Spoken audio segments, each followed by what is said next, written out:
Hi everyone, my name is Steph, this is the Novelty Corner. Welcome back to my channel and welcome to a Books Beside My Bed video where I wrap up the last 7 days worth of reading. I'm going to apologise for the lighting today because it is really weird because it was supposed to be overcast and not hot outside. And it is neither of those two things, which is throwing off all of the lighting, but that's okay, we are going to survive and just move on. This week feels like it's been really hectic, but I have got a lot of really good reading in. I'm going to be talking about 9 things. There are a lot of shorter things and some kids and middle fiction and young adult titles in here because that's all my brain could handle for this week, which is great. Like honestly, it is great that I could do these things and I could round out February with a really good reading month. These books are not going to be in the order that I read them because whenever I film a Books Beside My Bed video and I include children's titles, I tend to put them at the start of the video so people can jump around. As always, there are timestamps if you want to hear about anything specific. So the first book that I'm going to talk about is Polly and Buster by Sally Rippin. This is book 1, The Wayward This title is a tongue twister. The Wayward Witch and the Feelings Monster. Now, I have been meaning to pick this up for absolutely ages. One, Sally Rippin is the Children's Laureate. I think I may have mentioned this on the channel already. She's the Children's Laureate for the next 2 years. She's also the highest selling Australian female author at the moment, and that is because of her huge body of children's literature as well as her non-fiction work. And this was a story that she wrote because she wanted to have dyslexic characters on page. And to be honest, it felt like there was other neurodivergent representation in here as well. We have Polly, who is in, I think it's year 5 or year 6. She's year 5. And she is at a magic school and nothing she does is right. She can't seem to get a grasp on potions and spells because every time she looks at the actual steps, the letters sort of swim on the page. And this causes her to feel very self-conscious and she doesn't really have any friends. Her only friend is Buster, who is the monster who lives next door, and witches and monsters are not supposed to be friends in this world. There is a lot of growing animosity between the witches and the monsters, but Polly and Buster are absolutely best friends, and this is tested when Polly tries to fit in with the in crowd when something happens that makes her popular, but it's not popular for the right reasons, really. This was really fun. It was a great read. As an adult, I sped through this, and honestly, as I was reading it, I was thinking this would be a really great class read for my class, and my class are only in year 2. But to talk about friendship issues and how to navigate those sort of situations when someone says something that upsets you. I do love that Buster as a monster is a feelings monster, so whenever he feels big emotions, like if he's happy, he sort of gets bigger and lighter, literally embodying that feeling of being big and light and just happy. And when things are going wrong, he is small and grey and sad. So I'm very excited to continue the series.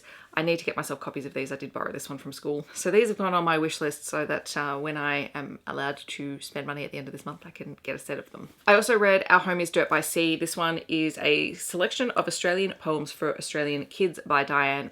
She has used a variety of resources to source these poems. I've actually never read any of them. I think the majority of them came from the School magazine, which is a publication in New South Wales for school kids. But this was really fun. It was a great collection of poems. They were all sorted by categories. So some of the categories included mostly me, families, people, animals, sport, school, and special times. It's very short. I'm really glad that I've added this one to my collection because my class are really enjoying poems at the moment. It's really great because we've been reading a poem a day and it's really forcing them to think about language. And the first thing I usually get asked every time we read a poem is, what does that word mean? And that's all.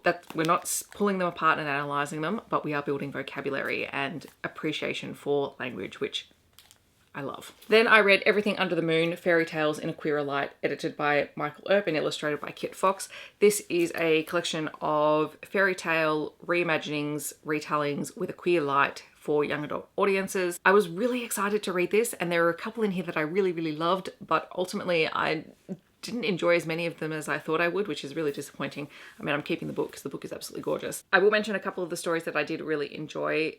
Gary Lonsborough's The Instant I Died was fantastic. Lily Wilkinson's If the Shoe Fits was also great. This is kind of a play on the Cinderella story. I also really liked Morsel by Helena Fox and Moonfall by Alison Evans. So like there's still stories in here that I really enjoyed. If you are looking for queer retellings of fairy tales though, I would definitely give it a shot because chances are there will be something in here that appeals to you. And I will say there are a range of queer experiences depicted on page, and that was the highlight for me, that so many different lived experiences were presented. All right, then jumping into the adult titles that I read this week. The first one was When Gracie Met the Grump by Mariana Zapata. This was a reread for me. It was my annotation project book, which I didn't vlog this month. I ran out of time with everything else that I was doing.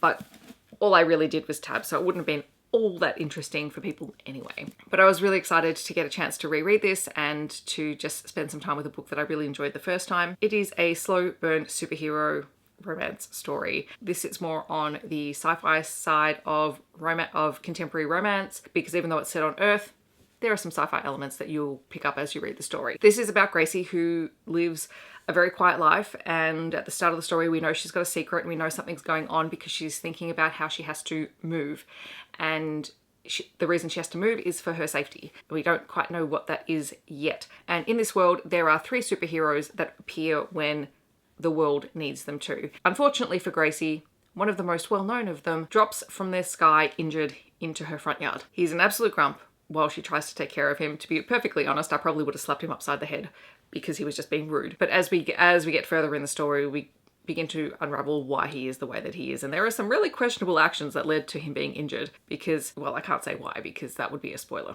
Anyway, we uncover Gracie's secret. Her family had stolen from a cartel, and so they have been after her whole life, thinking that she has the money that they stole, which she doesn't. It turns out that Gracie and our superhero Grump, Alexander, have more in common than they first think.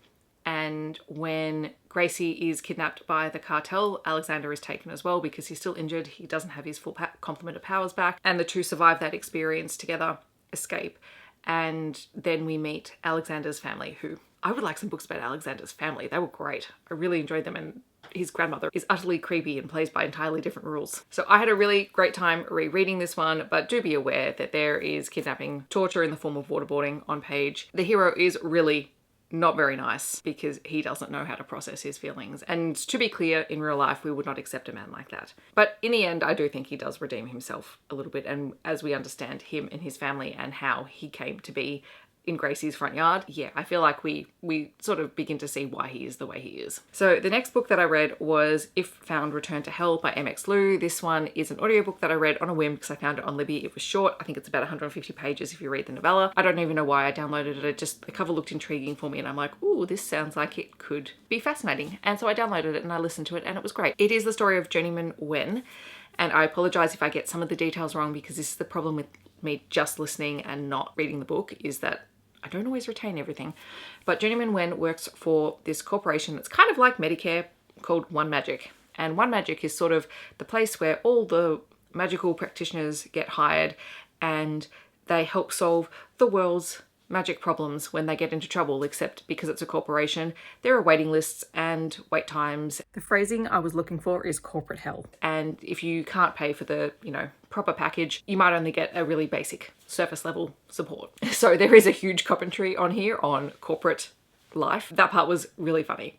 All that commentary just made me laugh out loud. Journeyman Wen works sort of in the call center. And so they get a phone call from this guy, and this guy is freaking out because his room is covered in an ancient talisman and he doesn't know what's going on. And Journeyman Wen does something that they would normally not do, which is they ask to go out and do a field survey because that's not their job. And so they get out there, they meet this guy, freak out about the talisman and promise to try and push it to the higher ups to get some more information, which of course doesn't happen because it's not a priority, despite Journeyman Wen trying to push for it. And the next time we meet that character, they are possessed by a demon prince. And it is the story of Journeyman Wen trying to navigate whether or not they can separate the demon prince from the human, whether the two of those characters even want to be separated, and Journeyman Wen trying to keep it from their boss, and also the demon trying to keep it from the higher ups in the demon realm. The whole thing was great. It was told in second person, which I haven't read a second person book in a while, and the audiobook in second person was great. I'm not always the biggest fan of second person, but I really enjoyed it in this story. If you're looking for something short and fun, that's just an urban fantasy-ish type story, this one was just a really enjoyable time. It's only a couple of hours long. All right, and then the last 4 books I read this week were the last 4 books in the Amazon original series, The Improbable Meet Cute, which I started a couple of weeks ago. These are all short stories that feature meet cutes between characters. Apparently there have been really mixed reviews on this. I have enjoyed most of them. Some of the ones in here were not my favorites in the series, but they were fine. Some of them do feature sex scenes, some of them do not. And ironically, my 2 favorites in the series don't. So I really enjoyed the first one by Christina Lauren. And in fact, I really enjoyed the second one as well. I think my favorite was Sally Thorne's one, which was Rosie and the Dreamboat. And this is about Rosie, who takes her sister out on Valentine's Day to this exclusive spa. Her sister's just got a promotion and Rosie wants to treat her sister. They're really close. And it's this super expensive thing that Rosie normally would not spend money on herself for. And they start going through all of these day spa experiences until they get to this flotation tank where they get sealed in and Rosie gets stuck in her tank. And eventually the fire brigade is called in to try and break her out of it, which causes issues because the day spa won't let them break the flotation tank, which is ridiculous because that wouldn't happen, like the delay wouldn't happen in real life. But the way Rosie gets through the experience is talking to one of the firemen who his crew call Romeo. And Rosie just talks to him and they just get along from their personality, their banter, which was really fun. Like sometimes you just want a banter book, and this is a banter book. And she just really likes this guy just from the way that he talks to her, and he doesn't talk down, and he continues her jokes and makes fun with her without making her feel bad about herself. Anyway, eventually she gets out and they have their proper meet cute, which was great. The next book was Drop, Cover and Roll by Jasmine Guillory, which is the first Jasmine Guillory book that I've read. This one was just okay for me. I wasn't quite sold on the character dynamics. This is a forced proximity meet cute, although the characters have met each other before. The hero is a baker and the heroine just loves coming into his bakery, but believes that he hates her. On Valentine's Day, while she's trying to convince herself not to go into the bakery, she does go into the bakery, and then there's an earthquake and a sign falls in front of the door and they get stuck. I also read With Any Luck by Ashley Poston, and this one is about the best woman and the man of honor in a wedding party. I should say all of these stories are told from the FMC's perspective in every single book, and they're all single POV. So the FMC in this story, Audrey, is best friends with the groom in this wedding party, and she wakes up after the bachelor party and he is missing.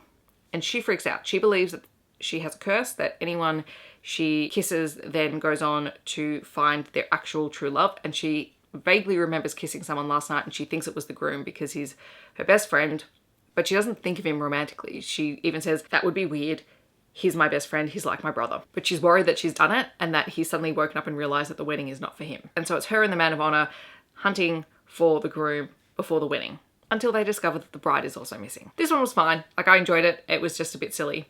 And then Royal Valentine by Sariah Wilson was probably my least favorite in the series, and that's simply because, one, it was a royal romance, and also I think it required context of a Sariah Wilson series. So this is about a princess who decides that she wants to stay on holidays for a couple of extra days undercover and just have some time to herself. So she ends up enlisting the help of her assistant, who she dresses up to look like her and sends her back home, and has 2 days unsupervised in Italy. Except she ends up meeting this Scottish photographer that she has been seeing around while she's been in town, and the two end up spending a really wonderful day together until a secret is revealed, and not hers, his, and she ends up heading back home and he has to come after her. This one, I just felt like there was a lot of things packed into this short novella that probably needed a little bit more expansion if I was to believe in this couple. And yes, it's only a meet cute, and that's why I preface the entire section on the improbable meet cute around that. Even so, this one just felt a little bit more out of place than the other ones.